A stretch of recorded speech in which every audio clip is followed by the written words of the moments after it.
Hello, who's there? Hi, my name is Hugh Chapman. Hi, Hugh. Hi. I'd like to make a comment about the previous radio show and the show that's on at the moment. Yeah. If that's possible. Yeah, go for it. Yeah. You are on the air now, you know that, don't you? Okay. Yeah. Well, the thing is, I can hear a kind of chuckling in the background that suggests to me that there might be somebody chuckling in the background. Well, there is, in fact. Somebody chuckling in the background. Well, we rather enjoyed the last radio show. No, it was rubbish. You can't possibly enjoy that kind of nonsense. You sound like a young buck. It was brilliant. He's a saddo. I'm nearly 19. There you are, you see. How can you enjoy a dinosaur like him?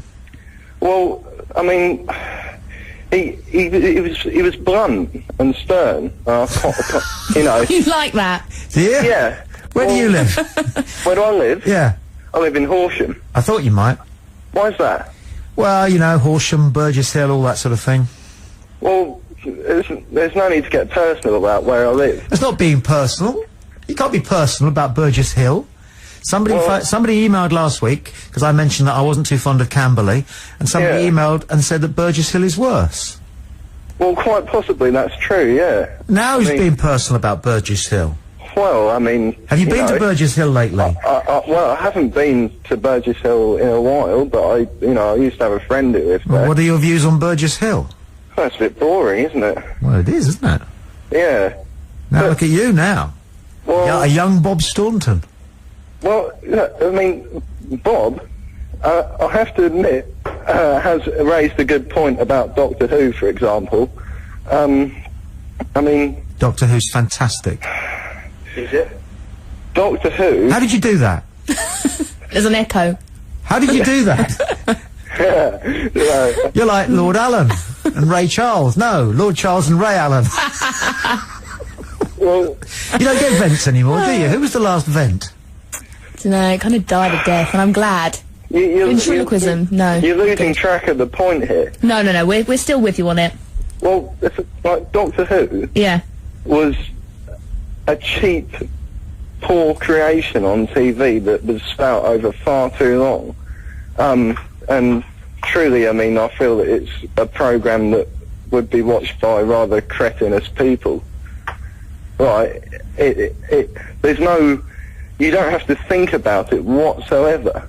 It's boring. You know, think of good sequels where you sort of actually have to think about it. You know, like what? Well, I mean, take for example, I would say a good. Well, I suppose it's different, but I would say that, for example, although it's probably a bad example, but Midsummer Murders. Laugh at me all you like, I don't really care. Midsummer Murders! That's very Burgess Hill, if you don't mind me saying. Is 19 your age or your IQ, man? You watch Midsummer Murders? IQ? We're talking about IQ now, are we? Yes, you know, the Swedish furniture people. Look, come on, be 19 for God's sake. I am being 19. You're being 19 going on 47 and sensible. Yeah. Now stop it, stop being sensible. Well, you know, 19. Someone has to be sensible, don't they? No. Well, everything that's wrong with the world is people who think they have to be sensible. There are times to be sensible and times not to be sensible. And being 19 and sensible isn't going to get you any house points on this show on a Saturday night. No, well, that's not really what I'm not looking for respect or anything. You know. Well, you're certainly not getting any. Well, I'm fully aware of that. This is fun, isn't it? Well, yeah, I mean, it is quite interesting. It is, I would say, made this radio show better. It has sort of made it... what you have? Well, not necessarily me, you as well. Yeah, it takes two to tango, doesn't it? Well, not necessarily.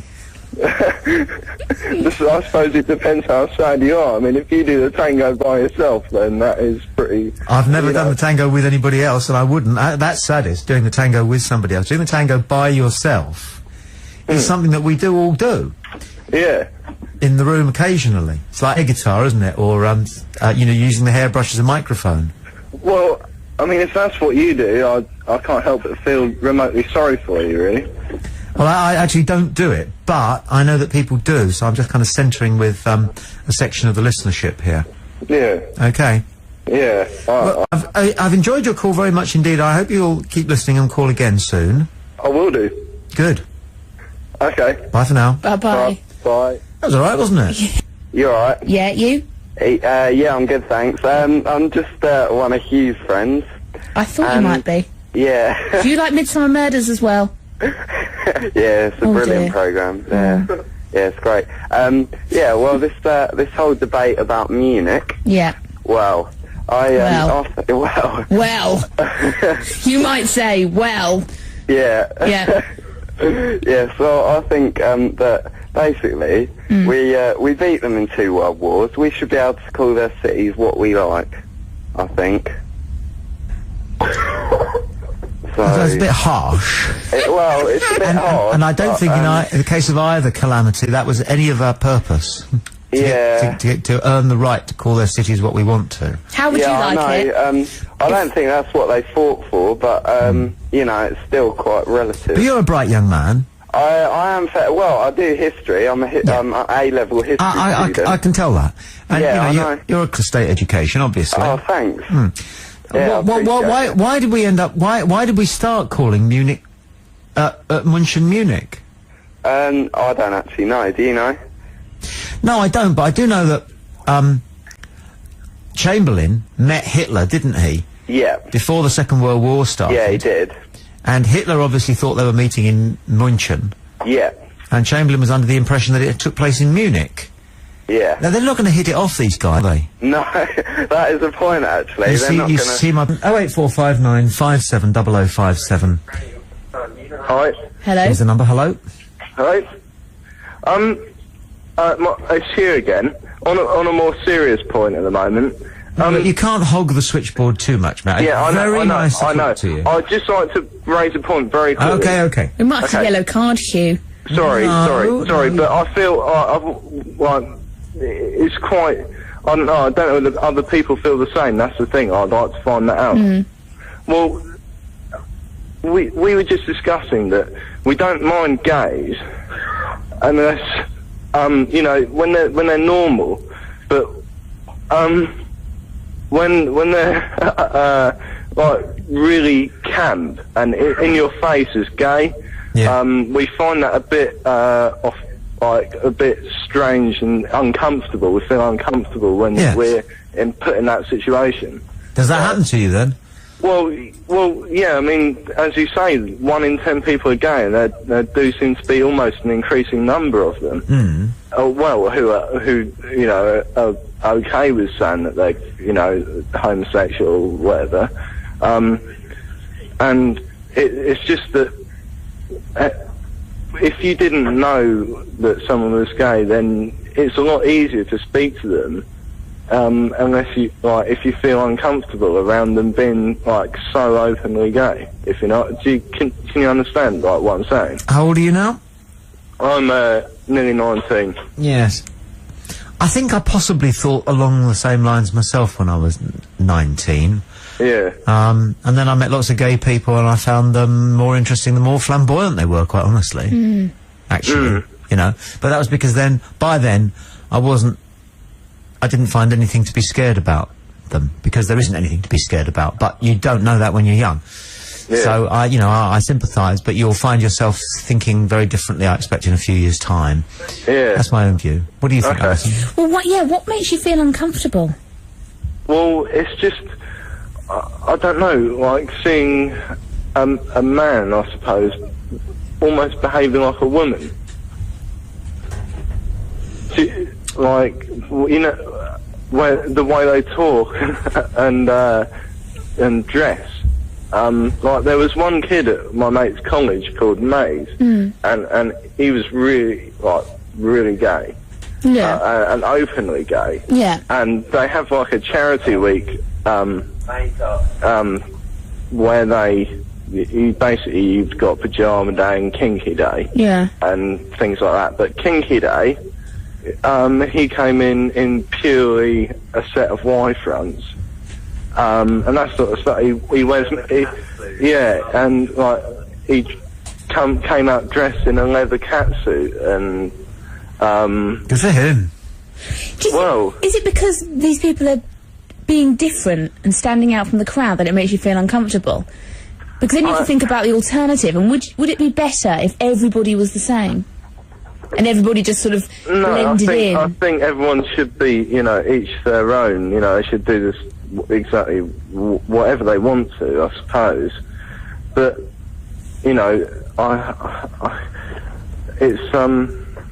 it's quite difficult to explain, I suppose. Like, it just makes me feel uncomfortable. I do agree with Tommy on this, that it probably is, and I know this sounds a bit patronising, I don't mean it to be, but I do think it probably is your age, and I do think, get older, you'll feel a lot more comfortable and more relaxed about being around people who are different from yourself. Yeah. I do think so. So, I mean, really, you're insinuating that my cranial capacity is not developed to the same extent as yours? I wouldn't say that, but what I would say is that, I don't know, I don't know what's making you feel uncomfortable. What I would say, perhaps your sexuality is still not in question, but perhaps you're still, exploring your sexuality. And maybe that's why you're feeling uncomfortable. Yes, suppose. You're saying that potentially I might be gay. I didn't say that now, did I? No, but if you want to have that nonsense conversation, we can have that. Yes, maybe you are a bit puffy. I just think you have to work out... Let me ask the question. If you had to go to bed with a man for your life, okay, who would it be? Steve! David Beckham. No, Surely. fuck that. No, seriously, go on, seriously. It's a serious dare, this, okay? I don't know. One of my mates, Steve. Because it's worth thinking about. Supposing aliens landed and they said that we're going to kill everybody who won't have a homosexual experience within 48 hours, you'd have to go to bed with somebody, otherwise you would be horribly killed by lizard-like aliens. You've been watching too much Doctor Who, I reckon. Well, it's worth thinking about. Thank you for your call. It wouldn't happen in Midsummer Murders. Who would you make love to? Which woman would you make love to if you had to? If you had to have a lesbian experience because it's required by lizard aliens. Called the Vendlis. From the planet Zob. They land and they're just perverts. And they Madonna, probably. She'd know what she was doing. I'm there. I think, yeah. What about you? Madonna too. No. Which man? Madonna. No. I know more than you do. No, that was just a remark. Which man? Yeah. It's difficult. Right. I mentioned David Beckham, and I think he's... But yeah, possibly. Depends on what sort of... what sort of actual homosexual experience it is. It's a ludicrous thing to talk about, but on the other hand, quite enlightening, isn't it? And there's quite a few people listening going, this is an absolute disgrace, this is absolutely disgusting, but at the same time they're thinking to themselves, now everybody listening is thinking, who would I choose if you had... And stranger things have happened at sea. Quite literally, probably. Yes. Line 5, what do you say? Hi, I'd just like to say that Hugh Horsham sounds very attractive, and if he could pass the number on to the radio station, I'd love to get together with him. Okay, thank you for that, Hugh. I'm sure he's listening. And actually they're having a laugh and then wondering what that means. And now,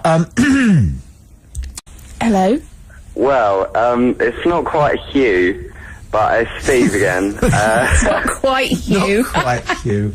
Yeah, go on then. Yeah, quickly. I know. I'm sorry, for taking up most of your show. Yeah. Well, that's all right because that's all right because you're good and you're. Yeah, I know. I think they're loving us, really. Well, all the people out there. I don't know. It sounds to me as though you've been at his mum's avocar, so watch it. Yeah. Well. Anyway, I've got a few issues. Firstly, who was the person he sent in the text about Crawley? A man called John in Hailsham. John? Yes. Yeah, because Crawley is pretty rubbish. Crawley So, is. yeah, that's where I live, so... It's got a good sports centre. Well, has it? Well, like, Yes, it has. I live in Crawley, and... I think Crawley's great. No, I live in Crawley, yeah, and I'll tell you a story. Someone who lived, like, about 6 doors down from me, he was a terrorist, so... Oh, steady on. I mean, thankfully that's sufficiently ludicrous not to be libelous. Well, no. And the guy. No, honestly, he actually got arrested for terrorism. Yeah, I know what you're talking about here. So we'll move on swiftly because allegedly, and the man opposite you is an alien. So we'll, blah. But that's no reflection on Crawley, and it's got nothing to do with the Tombra of Crawley. Yeah. Which I think is a vibrant place. Do you know what I like most about Crawley? It has the highest ethnic population in this area. And the one thing I'm ashamed about Chichester for is that it has the lowest. Yeah, that's exactly like Horsham. No, 1.7% of the population of Chichester Really? represents seriously, I reckon it's less than that in Horsham, where which all my is friends frankly live. like Pretoria in 1957, and it's a disgrace. And Chichester is addressing the problem. Yeah. So, and Crawley has overcome the thing is, you can't just move. You can't just because there's there's not much of an ethnic minority. You can't just move them in. No, they have to come of their own accord, obviously. But what I'm saying is that a colourful community is a colourful community. Yeah. Any way you look at it. Yeah. Yes, go on, and then you can go and another finish thing your about mum's advocar. That fella who quite like Hugh. Yes. Well, he's not actually gay, I don't think. No, we are aware of that, and there's no question about it. And thank you for your call. And that's the end of it from your little house party. Yes, otherwise. But I have enjoyed talking to those lads. Yeah. No, I have really enjoyed listening to those fellow lads. You know what? We didn't get a chance. Since you sound like a young buck. It was brilliant. He's a saddo. I'm nearly 19. There you are. You see. How can you enjoy a dinosaur like him? Well, I mean, he was blunt and stern. You like that? Yeah. Where do you live? And said that Burgess Hill is worse. Well, quite possibly that's true. Yeah. Now he's being personal about Burgess Hill. Well, I mean... Have you been to Burgess Hill lately? Well, I haven't been to Burgess Hill in a while, but I used to have a friend who lived there. Well, what are your views on Burgess Hill? That's a bit boring, isn't it? Well, it is, isn't it? Well, the thing is... I can hear kind of chuckling in the background that suggests to me that there might be somebody chuckling in the background. Well, there is, in fact. Somebody chuckling in the background. Well, we rather enjoyed the last radio show. No, it was rubbish. You can't possibly enjoy that kind of nonsense. Where do I live? Yeah. I live in Horsham. I thought you might. Why's that? Well, Horsham, Burgess Hill, all that sort of thing. Well, there's no need to get personal about where I live. It's not being personal. You can't be personal about Burgess Hill. Somebody emailed last week, because I mentioned that I wasn't too fond of Camberley, and somebody emailed... Hello, who's there? Hi, my name is Hugh Chapman. Hi, Hugh. Hi. I'd like to make a comment about the previous radio show and the show that's on at the moment. If that's possible. Yeah, go for it. Yeah. You are on the air now, you know that, don't you? Okay.